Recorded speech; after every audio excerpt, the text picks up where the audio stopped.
Namaha children, last class we saw double entry system. What is the meaning of double entry system and then what is the meaning of bookkeeping, everything we saw.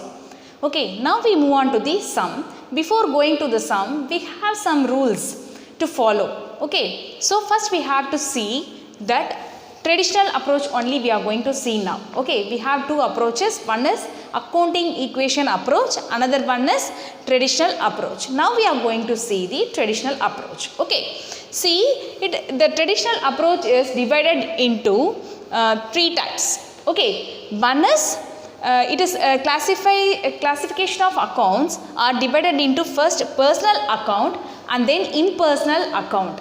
First we are going to see personal account. This personal account is again divided into three types. One is natural persons account, artificial persons account and representative persons account. Personal account.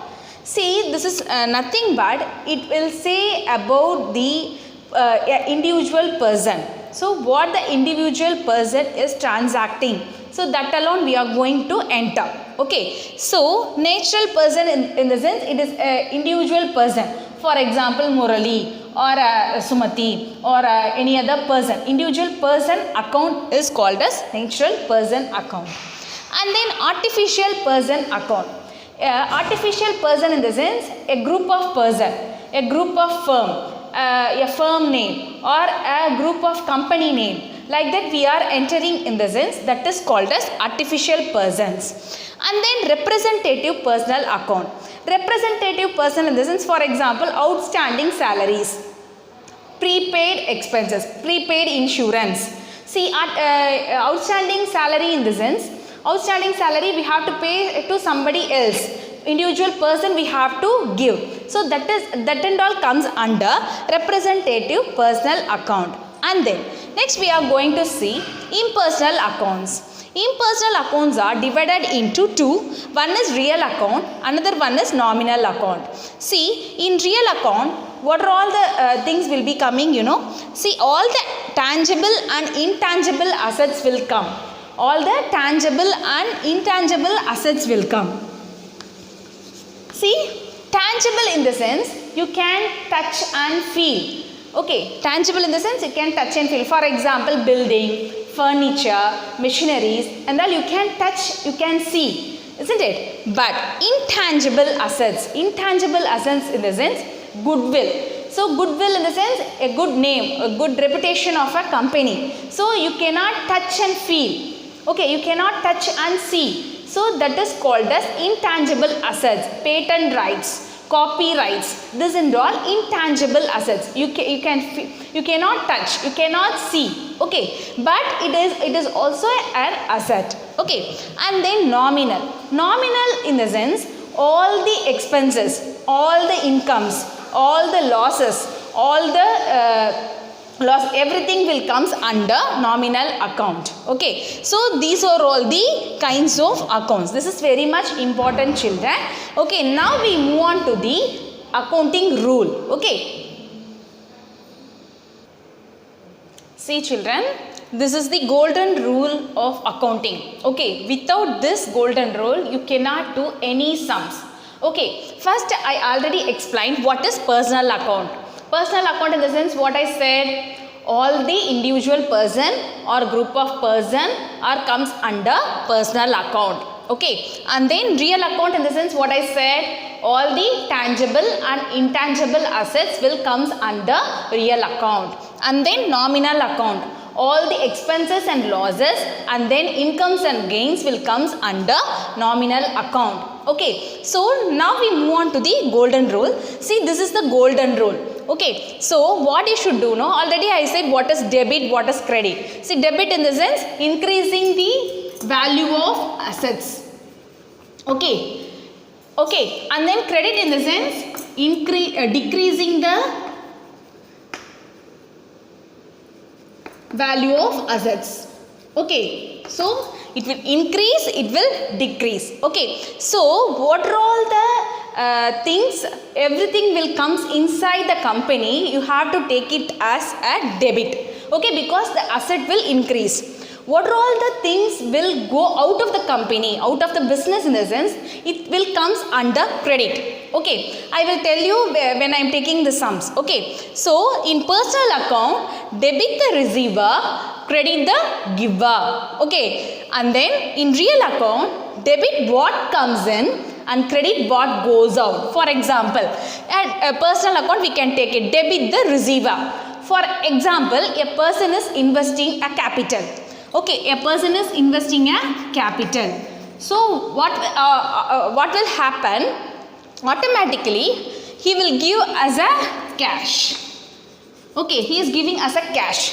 So automatically a cash is coming inside the company, isn't it? He is investing the capital. It is the opening capital. So cash is coming inside the company. Somebody is giving. So we are receiving. Okay. So the company is receiving the amount. So that is called as debit the receiver. So what we should do now? We have to debit. So that and all I will say. And then credit the giver.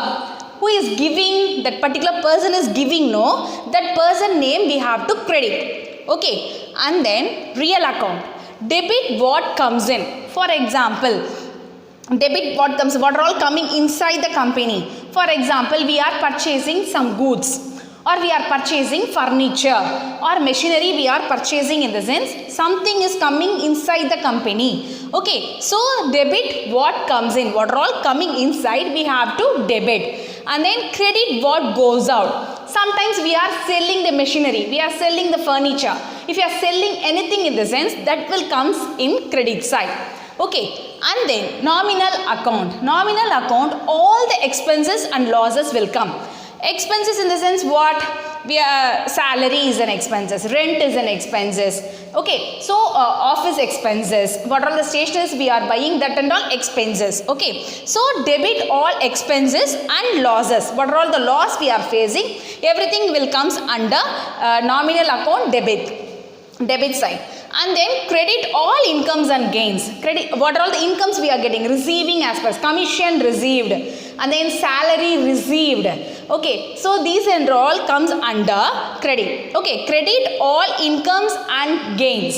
So what are all the incomes, revenues we are getting, everything comes under this credit side. Okay, so in double entry system we have two aspects. One is debit aspect and credit aspects. Okay, in debit aspect, if equivalent to correspondent, credit will come. If credit is there in the sense, equivalent and corresponding debit will be there. Okay, so this is the double entry system. Okay, children. Now, classify the following into personal, real and nominal account. Okay, first you have to find out whether it is a personal or real or nominal. If you are finding out easily, you can easily apply that rule, and then you can do this sum.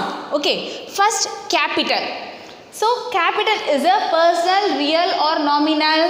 So capital is a personal account. Why? In the sense, capital, some particular person is investing that capital. Okay, so Raju's capital, Ram's capital, like that only we are used to say. So capital is a personal account. Okay, and then next cash.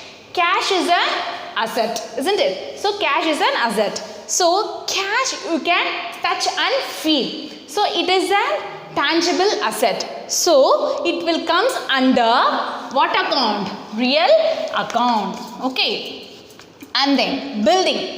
Building also you can touch, you can see, isn't it? So it is also an asset. That's why it is also comes under real account. Okay, and then next purchase. See, purchase in the sense we are buying something from outside. Okay, we are buying something. So some product is coming inside, raw materials or any goods. Goods is coming inside, isn't it? So purchase is a what type of account? We are spending the amount and we are getting the product. Okay, so we are spending the amount. Okay, this is the nominal account. Okay, we are spending. And then bank. A particular person or a group of person will open a bank account. Okay, so the bank is also a personal account. Okay. And then salary. Salary we are giving to the workers or office staffs or whatever it may be. So salary we are giving to that particular person. So we are taking from our amount and we are giving to that person. So that's why the salary will comes under nominal account because it is an expenses. Okay, because it is an expense. Chandru is a particular person, isn't it? So the particular person, in the sense it will comes under personal account. Okay. And then next, rent. So how salary, same way the rent is also. Okay, so rent we are giving for keeping the office. So and then we are giving for that building, particular building, in the sense you have to pay the rent. Okay, the rent is also comes under nominal account. Okay, and then sales. Sales, in the sense what we will do after finishing our products, we are going to give to outside. So we are going to sell. Okay, so selling, in the sense the purchase and sell both will comes under nominal account. Because if selling, in the sense something is coming in, it's going outside, and then purchase, in the sense something is coming inside.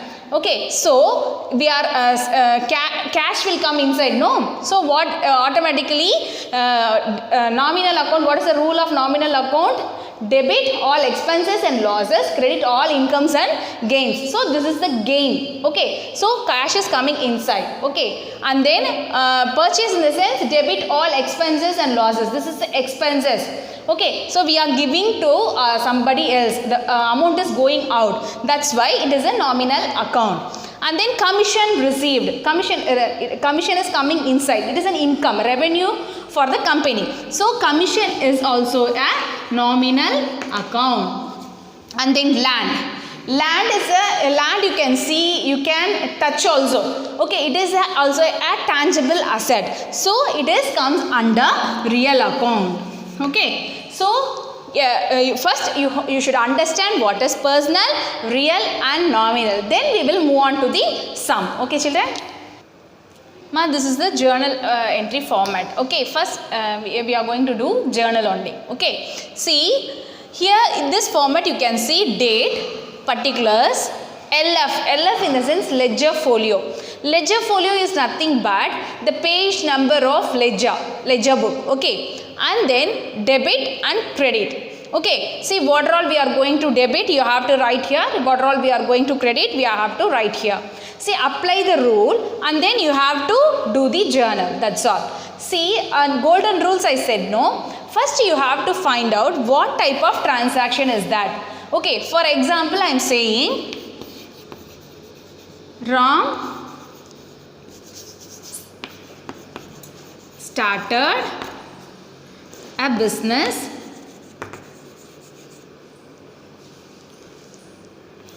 amount of rupees 1 lakh. Okay. Okay. See, Ram started a business amount of rupees 1 lakh. Okay. So, this is a transaction. Okay. In this transaction, we are going to do the journal. Okay. How we have to do, I will say. See, Ram is a what type of account? Personal account. First you have to identify what all the accounts will be there in this transaction. Okay, first Ram is a personal account, isn't it? And then what he is doing, he started a business amount of rupees 1 lakh. This amount is also a cash only, no? So cash. So cash is what type of account? Real account. Okay, so Ram is a personal account and then cash is a real account. So in cash how much he is investing? 1 lakh. So two accounts are there. So each and every transactions we have two aspects. Already I said debit aspects and credit aspects. Okay, so two accounts are there. So then you have to apply the rule. That's all. So what is the personal account rule? What is the personal account rule? Debit the receiver, isn't it? Debit the receiver, credit the giver. That is the personal account rule, isn't it? I will write the rule. Credit the giver. Okay. And then real account. What is the real account rule? Debit what comes in, credit what goes out, isn't it? So this is the rule. Okay, so if you can easily apply the rule and then you can do the journal, that's all. See what is coming inside? Cash is coming inside the company, isn't it? So cash is coming inside, in the sense what we should do? We have to debit cash. Okay, and then come.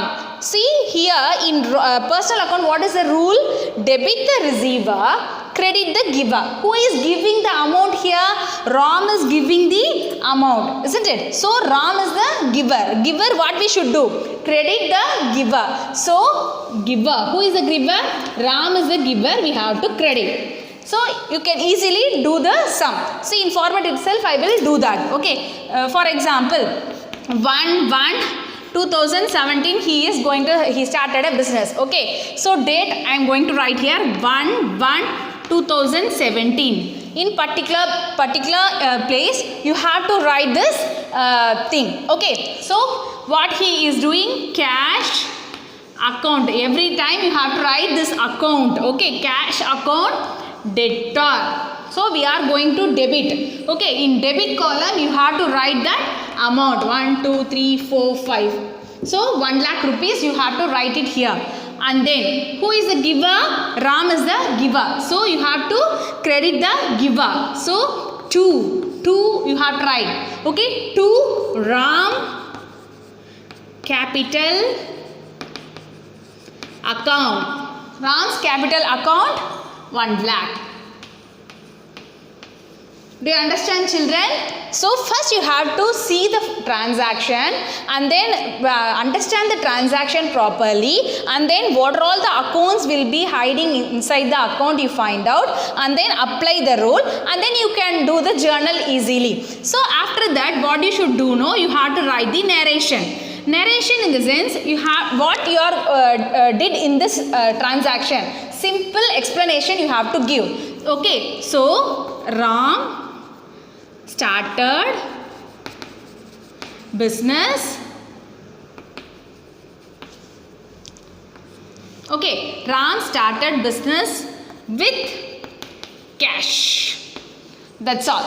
You have to write like this. Okay, so what transactions we are writing?